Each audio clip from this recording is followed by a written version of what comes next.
امام حسین کے شہزادے، امام حسین کے پوتے امام محمد باقر اور انہی کے بیٹے امام جعفر صادق ہیں۔ تو امام ابو حنیفہ امام محمد باقر کے بھی شاگرد ہیں، امام جعفر صادق کے بھی شاگرد ہیں۔ تو امام محمد باقر کی بارگاہ میں آئے امام ابو حنیفہ، اور آپ نے انتہائی ادب و احترام کے ساتھ ان سے کہا ان لک عندی حرمتن کحرمت جدک صلی اللہ علیہ وسلم فی حیاتہ علی اصحابہ۔ یہ جملہ بالکل ایک وجد پیدا کرنے والا جملہ ہے۔ امام ابو حنیفہ اہل بیت اطہار کی محبت میں کتنا فنا تھے، اس جملے سے اندازہ فرمائیں۔ امام ابو حنیفہ امام محمد باقر سے فرماتے ہیں جو امام زین العابدین کے بیٹے ہیں، کیا فرماتے ہیں؟ اے میرے امام، اے شہزادہ رسول، میری نظر میں آپ کی وہی عزت و حرمت ہے جو حضور کی زندگی میں صحابہ کرام کی نظر میں حضور کی عزت و حرمت تھی۔ اللہ اکبر، یہ مقام ہے امام ابو حنیفہ کو جو ملا ہے، اہل بیت اطہار کی محبت سے ملا ہے۔ اور امام ابو حنیفہ رضی اللہ تعالیٰ عنہ چونکہ عام طور سے کوفہ میں رہا کرتے تھے، کوفہ کی سرزمین پر جب سب سے پہلے امام جعفر صادق تشریف لائے کوفہ کی سرزمین پر، اور امام ابو حنیفہ کوفہ میں ہے، اور آپ کا چرچا پورے عراق، پورے عالم عرب میں ہے۔ اور امام جعفر صادق نے بھی نام سنا تھا کہ ابو حنیفہ بہت بڑے فقیہ ہیں، بڑے بڑے مشکل سے مشکل مسائل کو چٹکیوں میں حل کر دیتے ہیں۔ اور یہ پہلی ملاقات امام ابو حنیفہ کی امام جعفر صادق تھے۔ اب امام ابو حنیفہ کو پتا چلا کہ امام جعفر صادق تشریف لائیں کوفہ میں، اپنے شاگردوں کو اکٹھا کیا اور کہا ایک عظیم امام کی بارگاہ میں جا رہے ہیں، ادب و احترام کے ساتھ چلنا۔ امام ابو حنیفہ اپنے شاگردوں کو لے کر امام جعفر صادق کی بارگاہ میں گئے، اور امام جعفر صادق غالباً درس دے رہے تھے اپنے مریدوں کو، اور امام ابو حنیفہ آ کر بالکل دو زانو سر جھکا کر اپنے زانوں پر ہاتھ رکھ کر انتہائی ادب و احترام کے ساتھ بیٹھ گئے، اور آپ کے شاگرد کچھ پلٹھی مار کے بیٹھے تھے، کچھ کسی انداز سے بیٹھے تھے، مگر جب انہوں نے اپنے شیخ، اپنے استاد امام ابو حنیفہ کو دیکھا کہ یہ تو دو زانو بیٹھے ہیں، تو سب لوگ ویسے ہی بیٹھ گئے جیسے امام ابو حنیفہ ادب و احترام کے ساتھ بیٹھے ہوئے تھے امام جعفر صادق کی بارگاہ میں۔ اور یہ سارا منظر امام جعفر صادق نے دیکھا تو آپ نے اپنے خاص لوگوں سے پوچھا یہ شیخ کون ہے جو انتہائی ادب و احترام کے ساتھ میرے سامنے بیٹھے ہیں؟ اور ان کے ساتھ جو لوگ آئے تھے وہ بھی ان کو دیکھ کر ویسے ہی بیٹھے جیسے شیخ بیٹھے ہیں، یہ ہے کون؟ نام پہلے سن چکے تھے تو لوگوں نے کہا حضور یہ کوفہ کے بہت بڑے عالم دین، بہت بڑے محدث، بہت بڑے فقیہ ہیں، ان کو دنیا ابو حنیفہ نعمان بن ثابت کے نام سے جانتی ہے۔ امام جعفر صادق نے کہا اچھا یہی ابو حنیفہ ہیں، نعمان بن ثابت ہیں جن کے علم کا غلغلہ پوری دنیا میں پھیلا ہوا ہے۔ یہ پہلی ملاقات تھی۔ اس کے بعد امام ابو حنیفہ بار بار امام جعفر صادق کی بارگاہ میں آتے رہے، تقریباً 2 سال تک لگاتار امام جعفر صادق کی بارگاہ میں آئے، اور ان 2 سالوں کا اثر یہ ہوا کہ امام ابو حنیفہ نے ان سے علم حدیث بھی حاصل کیا، علم فقہ میں بھی ان سے استفادہ کیا، اور باقاعدہ اس مقام پر پہنچے کہ امام ابو حنیفہ نے 1-2 بار میں کئی بار فرمایا لولا سنتان لہلک النعمان، کہ اگر میری زندگی کے وہ 2 سال نہ ہوتے جن 2 سالوں میں میں نے امام جعفر صادق کی صحبت اختیار کی ہے تو یہ نعمان بن ثابت ہلاک و برباد ہو جاتا۔ یہ حال ہے امام ابو حنیفہ کا۔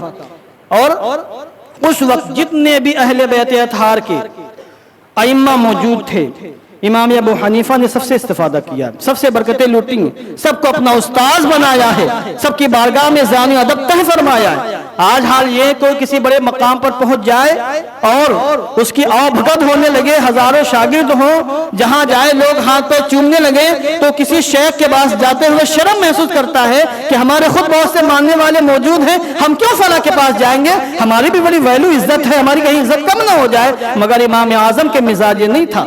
آپ نے اس زمانے میں جتنے بھی اہل بیت اطہار کے ائمہ موجود تھے سب کے پاس جا کر شرف تلمذ حاصل کیا۔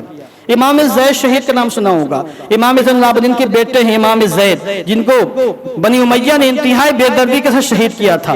امام محمد باقر کے بھائی اور امام جعفر صادق کے سگے چچا، ان سے بھی امام اعظم ابو حنیفہ نے استفادہ کیا۔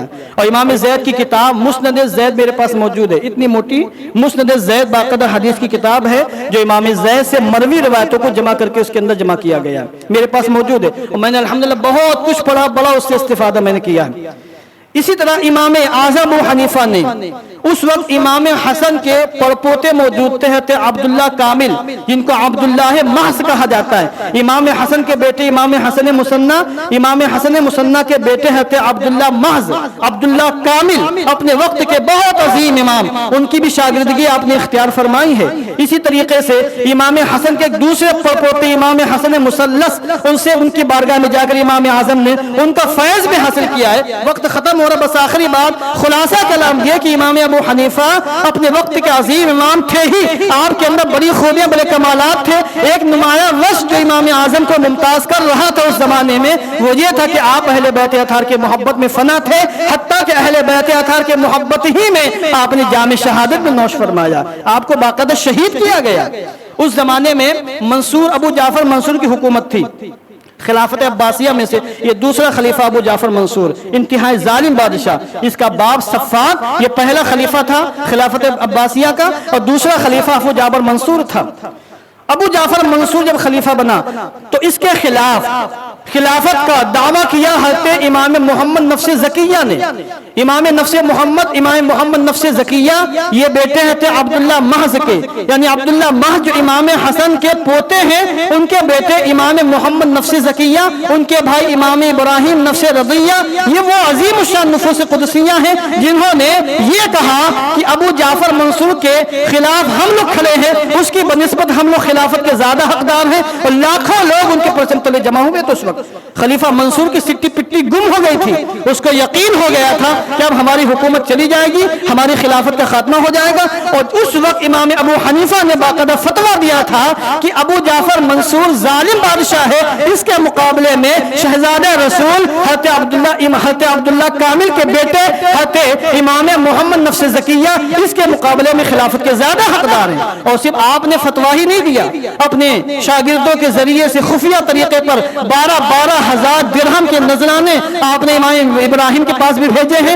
اور امام محمد کے پاس بھی بھیجے ہیں۔ یہ ساری باتیں حکومت کو پتہ چلی، لیکن وہ ظاہری طور پر امام ابو حنیفہ کے خلاف کچھ نہیں کر سکتے تھے، کیونکہ امام ابو حنیفہ کی حکمرانی لوگوں کے دلوں پر تھی۔ تو منصور نے ایک بہانہ بنایا اور ابو حنیفہ کو بلا کر کہا کہ ہم آپ کو چیف جسٹس بنانا چاہتے ہیں اور قاضی القضات بنانا چاہتے ہیں، سب سے بڑا منصب جو ہماری حکومت کا ہے، پورے عالم اسلام کے چیف جسٹس آپ کو بنانا چاہتے ہیں، آپ بن جائیں۔ امام ابو حنیفہ نے انکار فرما دیا کہ ہم نہیں بنیں گے۔ اس پر وہ ناراض ہوا، امام ابو حنیفہ کو جیل میں ڈالا۔ حالانکہ ناراضگی کی وجہ یہ تھی کہ ابو حنیفہ اہل بیت اطہار سے محبت کرتے تھے اور خلفائے عباسیہ کے مقابلے میں حضرت رسول اکرم کے شہزادوں کو خلافت کا زیادہ اہل سمجھتے تھے۔ اس بنیاد پر اس بدبخت نے امام ابو حنیفہ کو نہ صرف جیل میں ڈالا بلکہ جلادوں سے کہا کہ ان کو روزانہ سب کے سامنے لایا جائے، ان کی پشت پر روزانہ 10 کوڑے برسائے جائے۔ 10 دن تک امام ابو حنیفہ کے ساتھ جیل خانے کے اندر یہ ظلم و زیادتی ہوئی، اور اس سے پہلے خلافت امیہ کے زمانے میں بھی امام ابو حنیفہ پر ظلم و زیادتی کی گئی تھی، ان کے سر پر کوڑے برسائے گئے تھے۔ اور خلافت عباسیہ کے زمانے میں اہل بیت اطہار کے ساتھ ظلم تو ہو ہی رہا تھا، اماموں کے ساتھ بھی ظلم ہوا ہے، اور امام ابو حنیفہ کو لگاتار 10 دنوں تک کوڑے برسائے گئے۔ اور پھر بعد میں ایک ظالم جلاد آیا پیالے میں زہر لے کر اور کہا کہ اے ابو حنیفہ آپ خوشی خوشی یہ زہر پی لیں ورنہ آپ کے ساتھ بڑی زیادتی کی جائے گی۔ امام ابو حنیفہ نے فرمایا تو خودکشی ہے اور میں اپنے قتل میں تمہارا ساتھ نہیں دے سکتا ہوں۔ تو زبردستی آپ کو لٹایا گیا اور وہ زہر کا پیالہ آپ کے اندر انڈیلا گیا، اور جب آپ کو یقین ہو گیا کہ زہر میرے پورے جسم میں پھیل چکا ہے تو پھر آپ سجدے میں چلے گئے اور سجدے ہی کی حالت میں آپ کا انتقال ہوا، شہادت کی موت نصیب ہوئی۔ اور یہ شہادت دنیا کی محبت میں نہیں، اہل بیت اطہار کی محبت میں اپنے شہادت کا جام نوش فرمایا ہے۔